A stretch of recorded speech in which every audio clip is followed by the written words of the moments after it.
They didn't notice you while it was happening. That's the first thing you need to understand. When you were inside it, carrying weight most people never encounter, navigating pressure that would have broken their sense of direction. There was no audience, no acknowledgement, no one standing nearby to witness what it took just to keep moving. And that wasn't by chance. Hard things don't attract attention while they're being endured. They only get noticed after the fact. When endurance starts looking like strength instead of struggle. At the time, you weren't admired. You were overlooked, misread, sometimes even dismissed. Because people don't recognize endurance when it doesn't perform.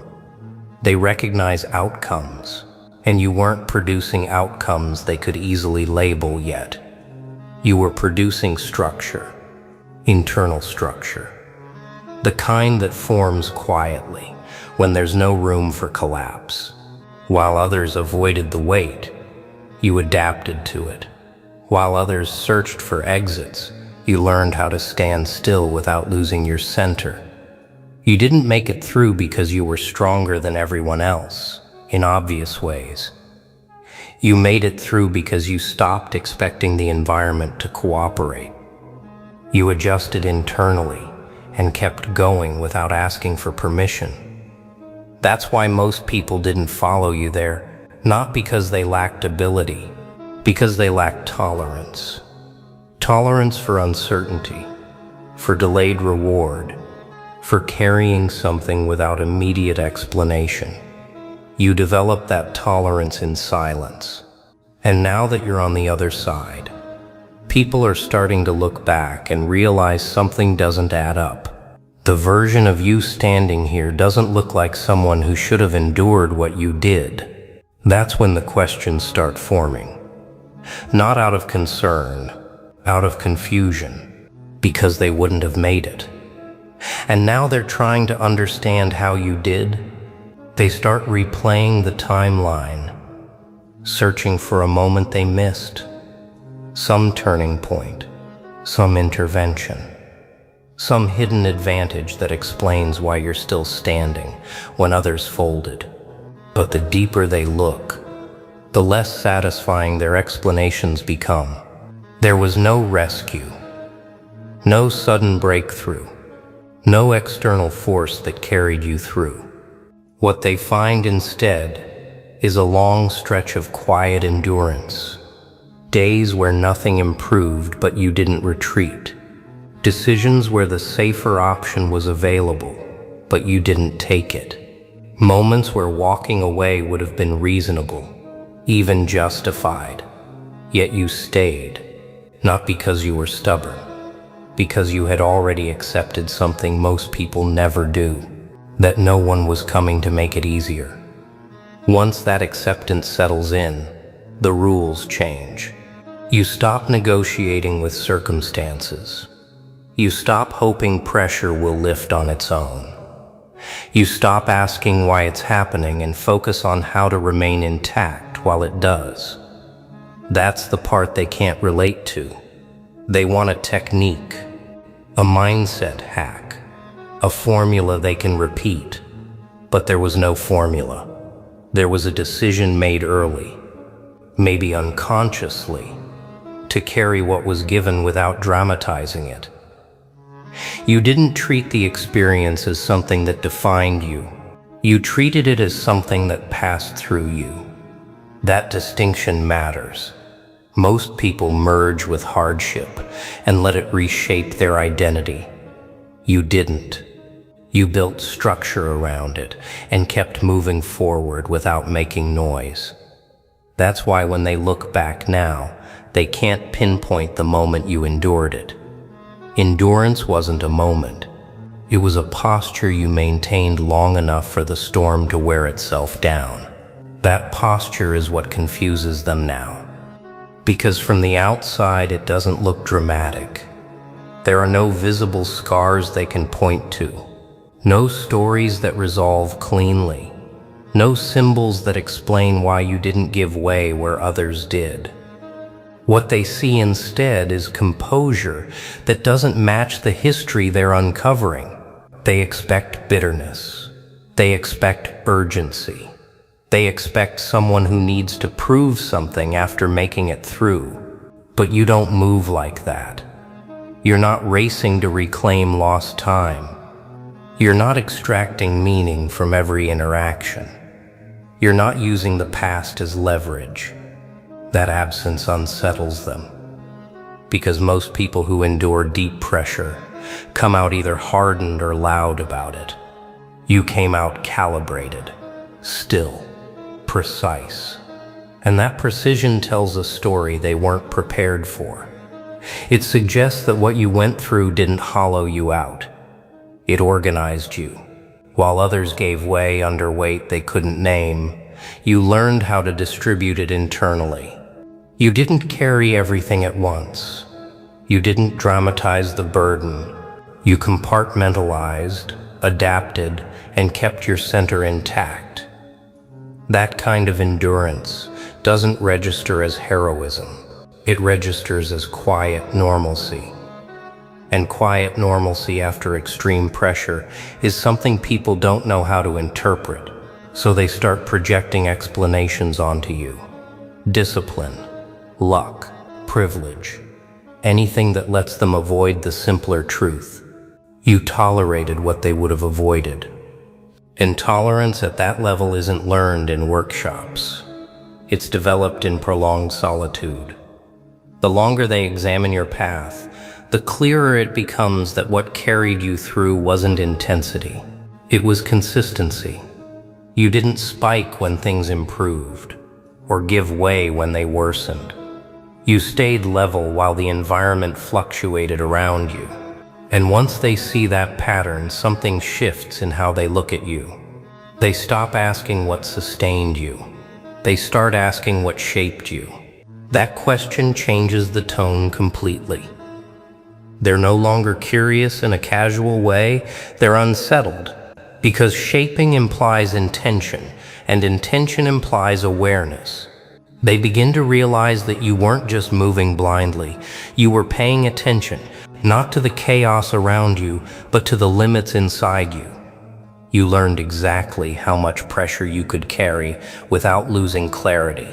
You learned when to move and when to stay still, when to speak, and when silence would preserve more than words ever could. Those lessons didn't come from theory.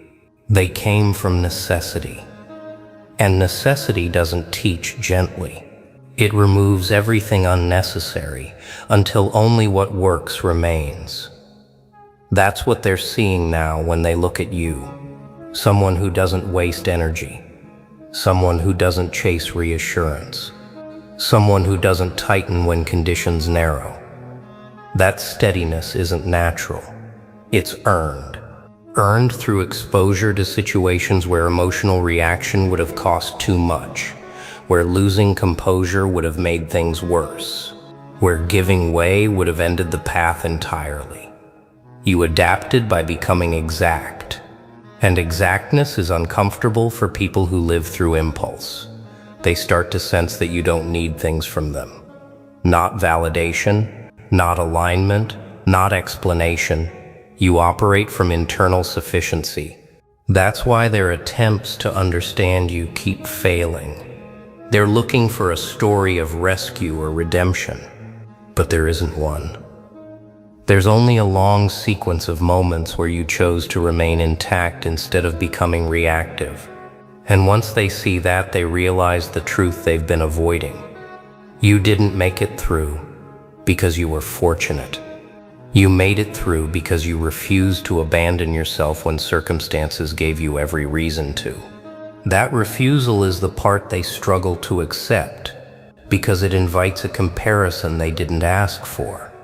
If you stayed intact under conditions that would have divided them, then the difference isn't circumstance, it's orientation. They begin to see how often you chose the harder internal option instead of the easier external one. How you didn't numb yourself to get through it. You didn't distract yourself into forgetfulness. You didn't outsource responsibility for your state to anyone else. You stayed present, even when awareness was uncomfortable. That's not resilience in the way people usually describe it. It's loyalty. Loyalty to your own center when everything else was unstable. And loyalty like that changes how a person moves forever. It explains why you don't rush now, why you don't react when timelines shift, why you don't respond to pressure the way others expect you to. That night, everyone told you to quit, that you'd already done enough, that stepping away would be reasonable, even justified.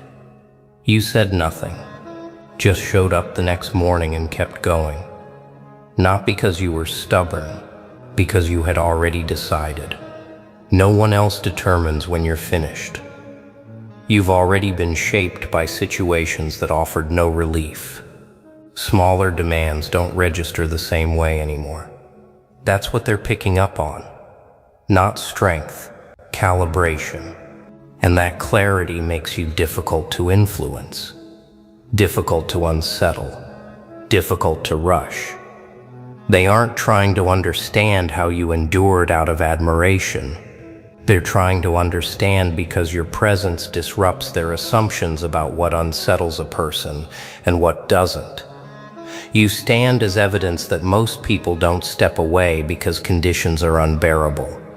They step away because they detach from themselves under pressure. You didn't. And now that truth follows you quietly into every room. That truth is what lingers long after the questions stop. They don't say it out loud, but they sense it. Whatever you passed through recalibrated your sense of scale. Things that feel overwhelming to others don't register the same way with you. Not because you're detached, but because you've already seen what real weight feels like. And this is what makes their understanding shift from curiosity to something deeper. You've carried silence when noise would have been easier. You've carried responsibility when avoidance was available.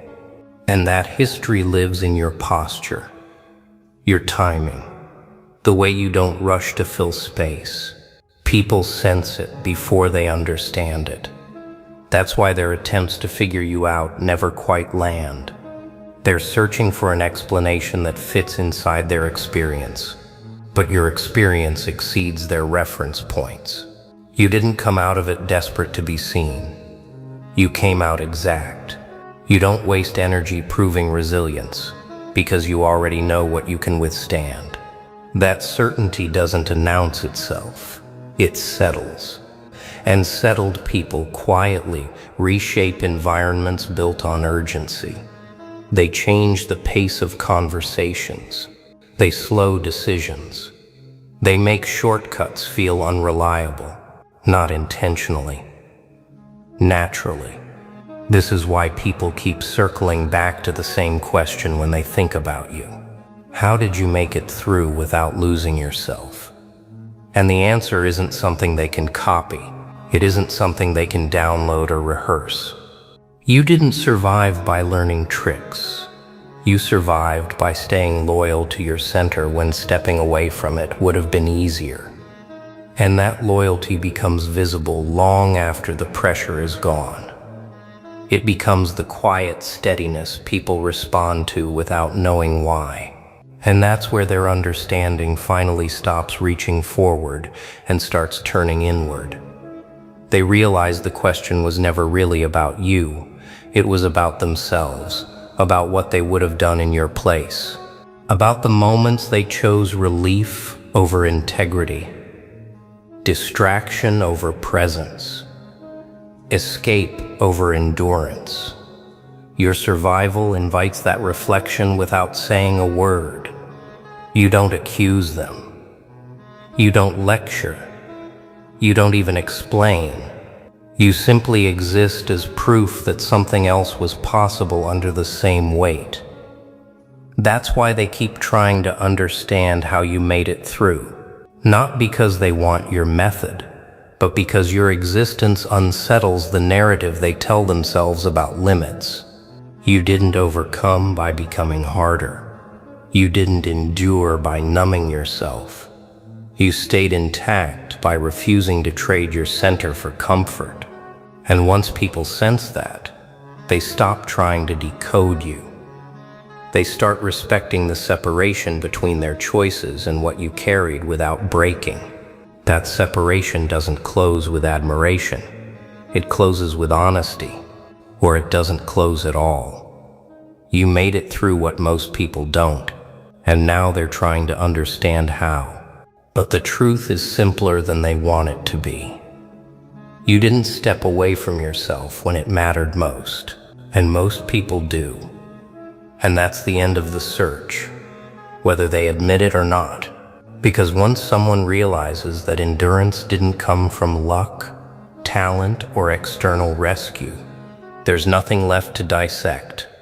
What carried you through wasn't a secret they can borrow. It wasn't a trick they can repeat. It was a line you refused to cross when everything tempted you to. You didn't abandon your center to feel better in the moment. You didn't trade clarity for relief. You didn't step away from yourself just to make the weight lighter. That choice doesn't look remarkable while it's happening. It looks invisible, but it leaves a residue that never fades. People feel it when they're around you, in the way you don't rush agreement, in the way you don't flinch at delay, in the way you remain steady under pressure that would have undone them. They sense that whatever you endured already shaped you beyond what they're willing to face. That's why their curiosity eventually turns quiet, because understanding you would require them to look at the moments they didn't endure, the moments they stepped away from themselves instead of staying present. You don't judge them by existing, but you do reveal something they can't unsee. You made it through what most people don't, because you stayed when stepping away from yourself would have been easier. And now they're trying to understand how, even though deep down they already know the answer. It's just not one they're ready to accept. What remains after all of this isn't admiration or curiosity anymore. It's recalibration. People quietly adjust how they measure difficulty, commitment, and self-betrayal after observing someone who didn't flinch when it mattered most. Your endurance doesn't become a story they retell. It becomes a reference that alters how everything else feels afterward. Excuses sound thinner. Urgency feels louder. Shortcuts feel exposed. Not because you point anything out, but because your presence carries the memory of weight that didn't undo you. That memory sits beneath language. It shapes instinct. From that point forward, people stop asking what happened to you and start sensing what didn't happen. You didn't fragment. You didn't outsource your center. You didn't dissolve under pressure to make the moment easier. That continuity is the only explanation that survives scrutiny. And it doesn't invite imitation. It invites honesty. Some people feel it and step back. Others feel it and grow quieter. A few feel it and align. But no one mistakes you for fragile again. The understanding settles without ceremony because it doesn't need reinforcement. You're no longer assessed by circumstances or outcomes. You're understood through continuity, through the way you remain intact regardless of conditions. That's the settled state. You made it through what most people don't. Not by becoming someone else, not by escaping, but by staying when staying was costly. And once that truth is recognized deeply enough, there's nothing left to analyze. The questions end. The comparison stops. The conclusion holds. Hello, my dear masterminds. Victories usually come with applause, trophies, headlines. But this one? It broke the frame. The moment you pulled it off, the air froze. Not disbelief, but silence. It didn't look like success. It looked like reality cracking. Rules bent, expectations collapsed, and whispers rose.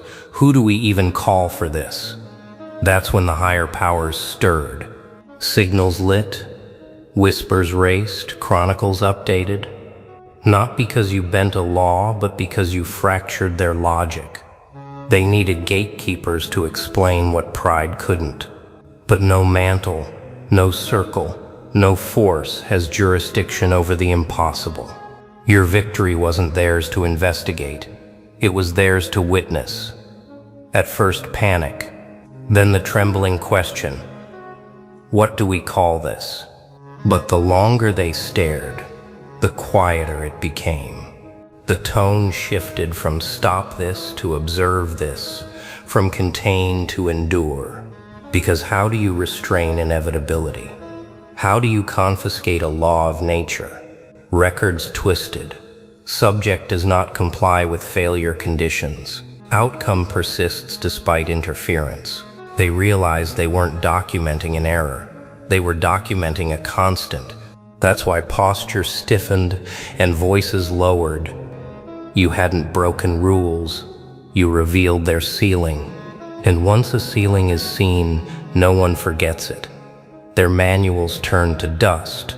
Their flowcharts loop to the same conclusion. This can't be stopped. This is structural. Your win wasn't an event. It was a rewrite of reality. They summoned their sharpest witnesses, the ones who boast they solve riddles no one else can. Symbols, graphs, simulations, each aimed at dissecting your win, yet every attempt ended the same. Collapse, not from lack of data, but because the data itself refused to obey.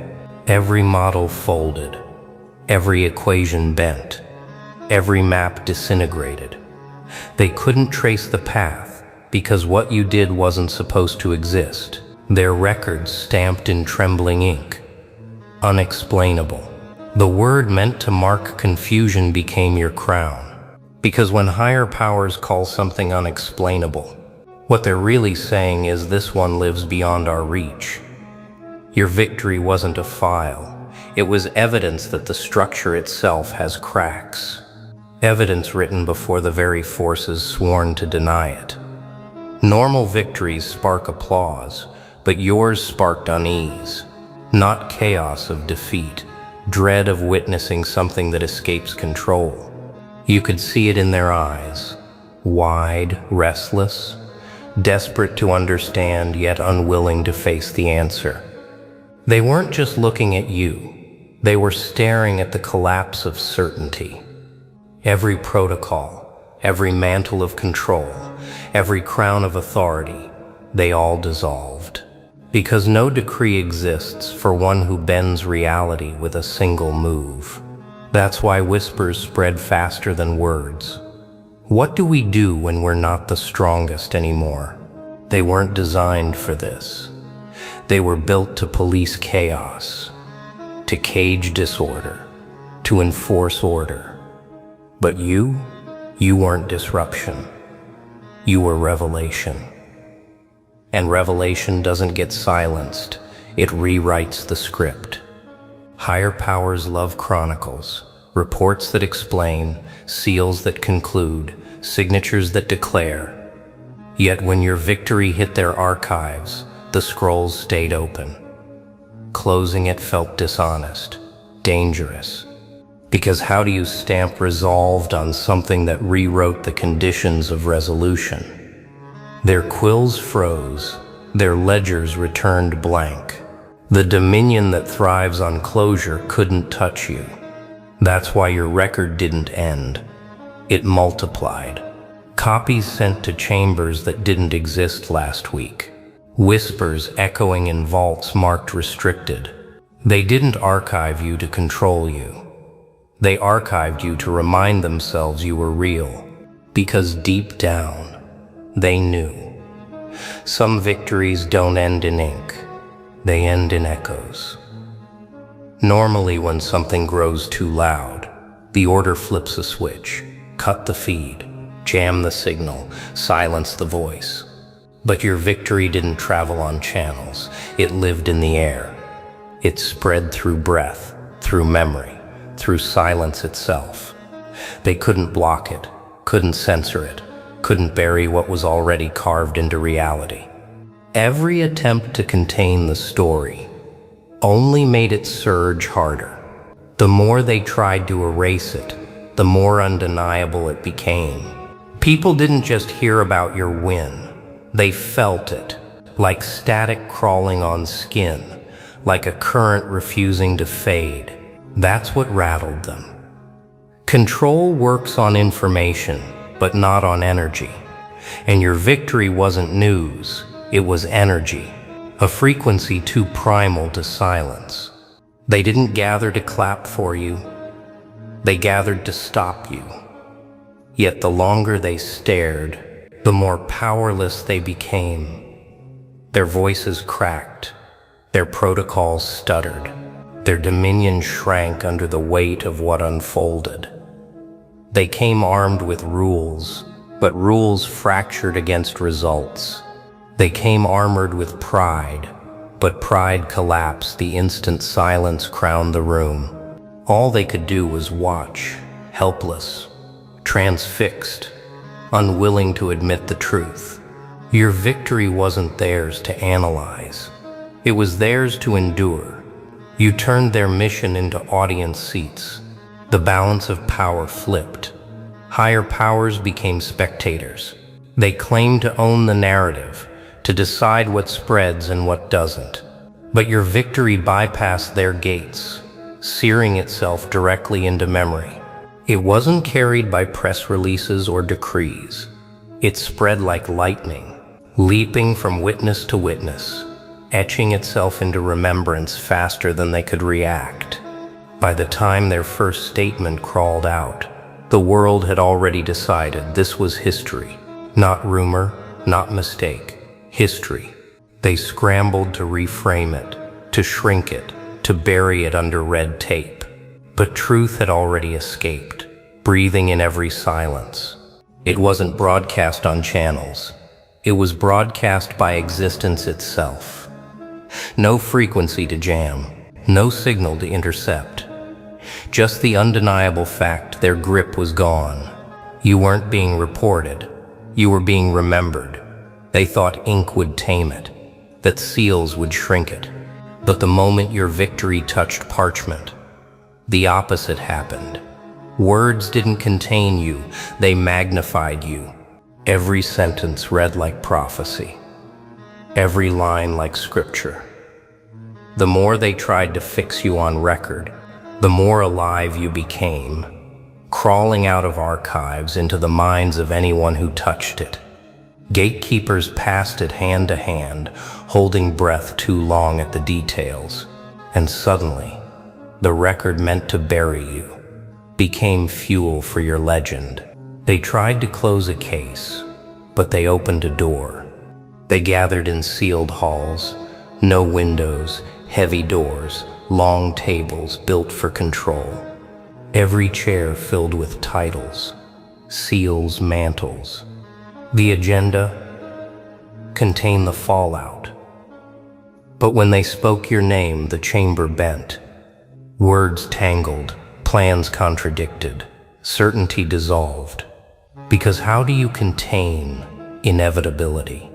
How do you minimize a phenomenon? Their meeting wasn't control, it was collapse.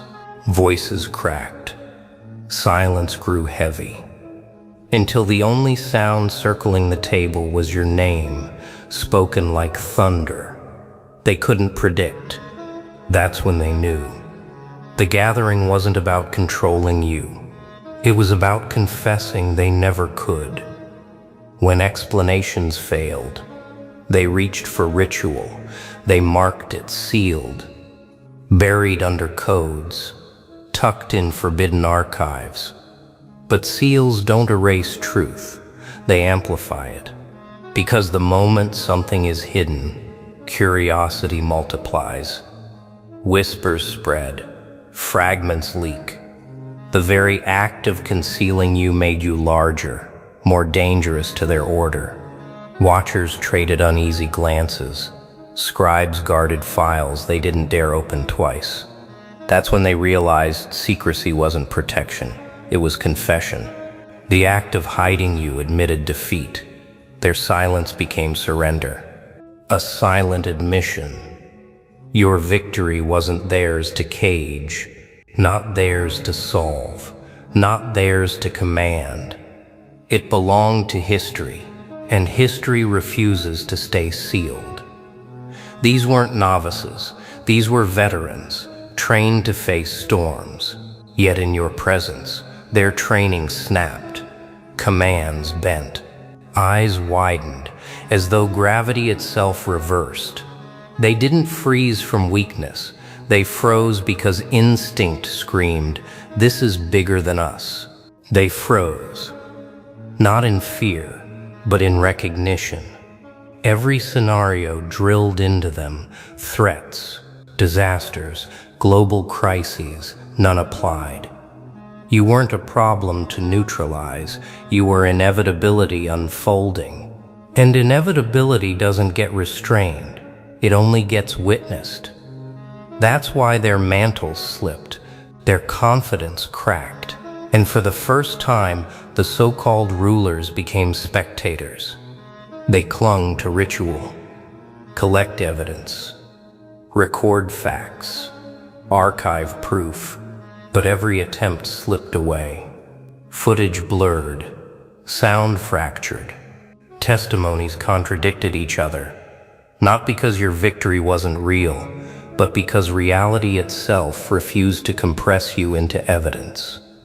You weren't a file to be stored. You were too alive, too unyielding. The harder they tried to cage it, the more it dissolved. And in that collapse came revelation.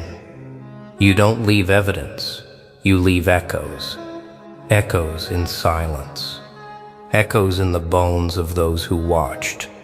Echoes in the way even hardened. Keepers avoided your name aloud. They couldn't reduce you. They couldn't seal you. Because you weren't a case. You were truth. And truth doesn't vanish. It spreads. By morning, their silence had already betrayed them. They staged a briefing. Slides, charts, lists. A sterile attempt to cage the storm. But the moment your name appeared on the first screen, the air shifted, projectors flickered, throats tightened, silence swallowed the hall whole. Not because they lacked information, but because they lacked courage. Every witness knew the same truth. No chart could define you. No bullet point could pierce permanence. The silence thickened until it outweighed their words. That briefing wasn't a meeting. It was a confession. They no longer controlled the story. The story controlled them. They turned to manuals, sacred protocols written for every nightmare scenario. But page after page betrayed them. Steps for disasters, checklists for chaos. None applied. Because your victory didn't fit category.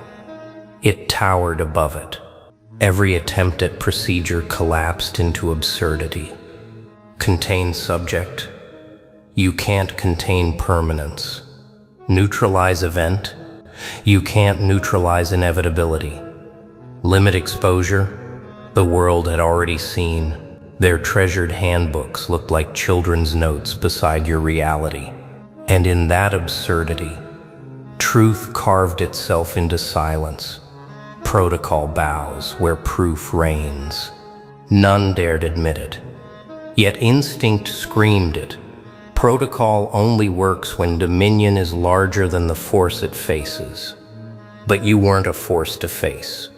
You were proof. And proof doesn't obey dominion. Normally, their last trick is narrative control. spin it, frame it, shrink it. But when your victory erupted, no spin survived. Anchors stuttered, broadcasts glitched, commentaries collapsed into hush, articles contradicted themselves, sentences buckled under your weight. Because how do you shrink something felt in the marrow? How do you write coincidence when the air itself bends?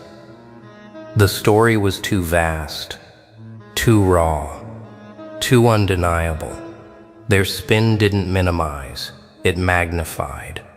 Mockery became myth. Skepticism became obsession. The media didn't frame your victory framed them. Your win didn't need a headline. It was the headline etched into reality itself. Seals, mantles, crowns, symbols meant to intimidate. But in the face of your permanence, they lost meaning. Authority dulled. Posture collapsed. Command broke mid-sentence. Because power only works when reality agrees. And reality had already shifted to your side. That's why voices cracked. That's why signatures trembled. They weren't authorities anymore. They were witnesses. Witnesses to a presence their dominion wasn't built to hold. And in that recognition, every badge of status turned fragile. Every mantle turned hollow. No rank outweighs inevitability. No title outranks proof. They came cloaked in control but left carrying questions, and every question carried the same answer. Your victory had rewritten the chain of command forever. They didn't say it aloud, but unease filled the room. It lived in pauses, in darting eyes, in stiff shoulders, when your name surfaced. Unease wasn't in the room, it was the room.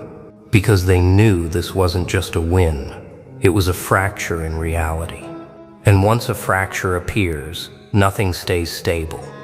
Their silence wasn't strategy, it was surrender, etched into every breath. Every second of quiet proved you had stripped them of their greatest advantage. Narrative control. They didn't dare frame you as enemy, didn't dare call you accident, didn't dare reduce you at all. Because unease doesn't argue, it obeys. And in that hush, they already had. When official voices faltered, whispers took over, hallways buzzed with fragments of your name, carried like sparks in dry air. Each retelling made the truth sharper, stranger, bigger. The more they tried to contain it, the faster it spread. Because whispers travel where authority cannot. They bury themselves in marrow. They plant seeds no decree can uproot. Soon the powers weren't battling your win, they were battling the legend of it. And legends don't negotiate. Legends don't wait for permission. Legends don't fade in silence. Every whisper proved your presence had escaped their cages. You weren't just remembered, you multiplied.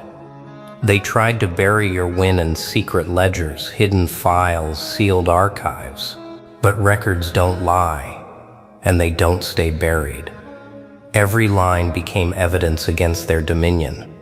And those lines didn't sound like rulings. They sounded like surrender. Subject uncontainable, event irreversible, outcome permanent. Those weren't reports, they were confessions. And the deeper they hid them, the louder they became. Because secrecy doesn't weaken truth, it amplifies it. Whoever discovers those archives won't see strength, they'll see fear. Proof that the Dominion itself admitted it was outmatched. And once truth leaks, and truth always leaks, those ledgers won't look like records. They'll look like monuments. The powers thought they were the only ones watching, but they weren't. The crowd had already seen everything. And they didn't need scrolls to tell them. They felt it in the stillness, in the current, in the vibration of your victory humming through their bones. And once a crowd feels, it can't be undone. People didn't speculate. They declared, "We witnessed the impossible." No decree could erase that. The Dominion held power on paper, but the crowd held truth in memory, and memory outweighs authority. Every pair of eyes became another archive they couldn't seal, another testimony they couldn't erase. They forgot the oldest rule: you can't contain a moment once the world has witnessed it. You immortalize it. Their order flowed downward: command, obedience, control. But your victory snapped that chain. Commands contradicted orders. Scribes questioned rulers. Witnesses refused to echo lies. The very structure cracked in real time. Because how do you enforce hierarchy when the event itself outranks every crown in the room? Superiors couldn't explain, subordinates wouldn't echo, and the middle froze. What remained wasn't order, it was collapse. And through that collapse, one truth cut sharper than command. You had dismantled their illusion. You didn't just win, you broke their myth of control. Chains only hold when people believe they can't be broken. The moment you revealed the crack, the entire Dominion realized they had never held you. You had been holding them. They tried to treat your victory as a case, something to study, something to resolve. But the more they touched it, the heavier it became. Their counsels bent. Their rituals faltered under silence. Their reputations cracked like glass. Because your win wasn't an incident, it was a monument. And monuments don't move when pushed, they outlast. That's why voices shook. That's why seals wavered. That's why their sleep fractured. They were carrying something too vast for dominion, too permanent for protocols, too unshakable for pride. Every moment they struggled beneath its weight, the truth spread louder. This wasn't theirs to bear. It was their lesson to learn. Some victories can't be carried. They can only be bowed to. For years they acted limitless, rulers above chaos, architects of order, final word in crisis. But your victory forced confession. They had limits, not whispered behind curtains, but admitted in action. Their hesitation, their silence, their failure to act, screamed louder than decrees. And that scream etched itself into history. For the first time, the powers built to dominate saw themselves as spectators. And once dominion admits limits, it can never return to illusion. Their crowns felt lighter, their seals thinner, their mantles hollow. They didn't just glimpse their ceiling, they saw how far above it you stood. And in that vision they confessed the unspoken law. You are unshakable, and they were never built to hold you. In the end, it wasn't chains or verdicts that followed your victory. It was silence. A silence heavier than judgment, deeper than law. Every keeper, every gate, every watcher stood in that hush and understood they weren't documenting history anymore. They were standing inside it. And history wasn't theirs to write. It was yours. The empire of silence bent, not against you, but around you. That day marked more than a win. It marked the surrender of dominion itself. They didn't stamp it. They didn't archive it. They didn't announce it. But the truth etched itself into the air. You are not subject to power. Power is subject to you. They summoned higher powers to stop you. Instead, those powers became the audience of your permanence. And that permanence isn't fragile, it is unbreakable.